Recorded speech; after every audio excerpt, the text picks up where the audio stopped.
Hello everyone, welcome back to my channel. आज बनवलं आहे पालक पनीर. चला तर मग रेसिपी बघूया. इथे मी एक मोठी जोडी पालकाची घेतली आहे आणि आता ही पालक स्वच्छ धुवून घेते.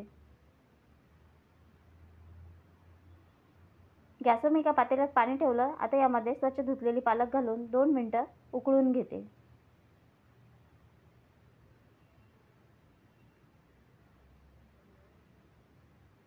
आता हे भांडं मी दुसऱ्या बाजूला उचलून ठेवते आणि पनीरसाठी मसाला बनवून घेते. यामध्ये 1 चमचा तेल घातलं, चिरलेला कांदा आणि 5 ते 6 लसणाच्या पाकळ्या आणि अर्धा इंच आल्याचे तुकडे करून घेतले. मी व्यवस्थित परतून घ्यायचं.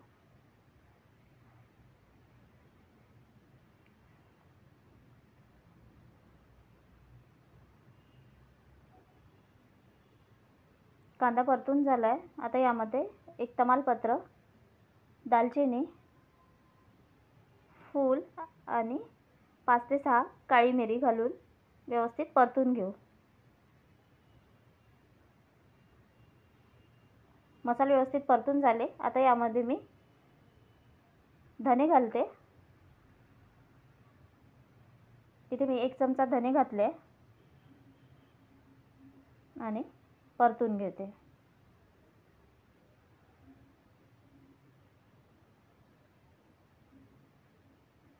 सगळे मसाले परतून झाले. पालक पण उकळून झाला आहे. आता याला थोडंसं फिरवून घेऊ.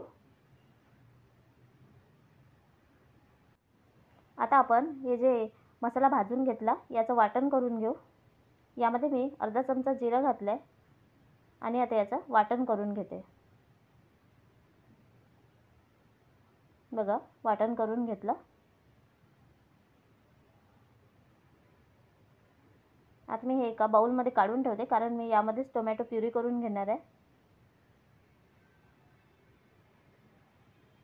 इथे मी 2 टोमॅटो घेतले. आता याची प्युरी करून घेते.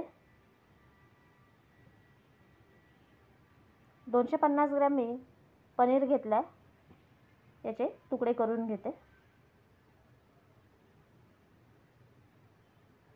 पनीरचे तुकडे करून घेतले. कढईमध्ये तेल घातलं आहे. तेल थोडंसं जास्तच घालणार आहे मी, कारण पनीर तळून घ्यायचं आहे मला थोडा. पनीर एकदम तळायचं नाही, हलकासा रंग येईपर्यंत तळायचा.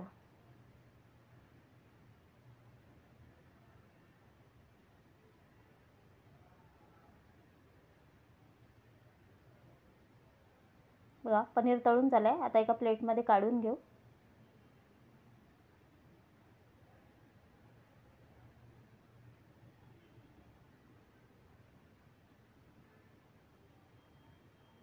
बाकीचा पनीरसुद्धा मी तळून घेतला आहे.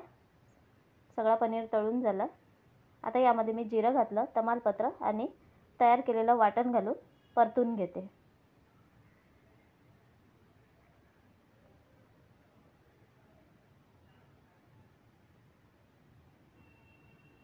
आता हे वाटण परतून होईपर्यंत पालक मी बारीक करून घेते मिक्सरला.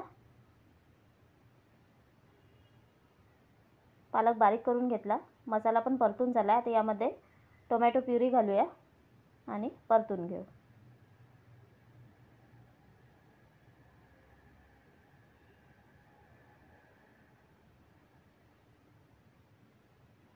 आता यामध्ये पाव चमचा हळद आणि 1 चमचा लाल तिखट घालायचं आणि परतून घ्यायचं.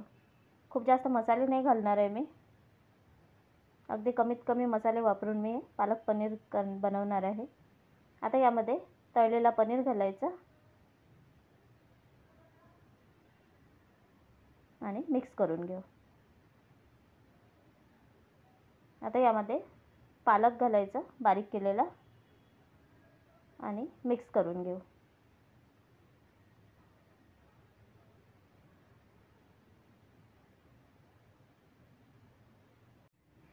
आता मी मिक्सरच्या भांड्यामध्ये थोडंसं पाणी घातलं आहे आणि ते पाणी यामध्ये ॲड करते.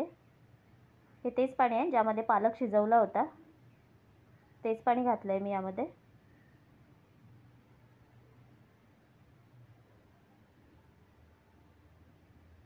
आता आता चवीपुरतं यामध्ये मीठ घालूया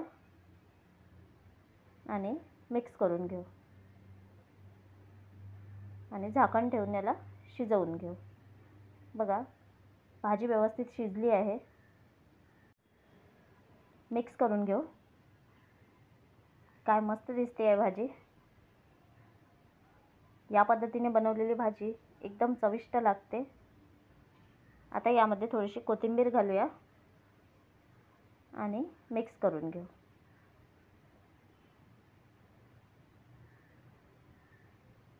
नाही घातली तरी सुद्धा चालते कोथिंबीर.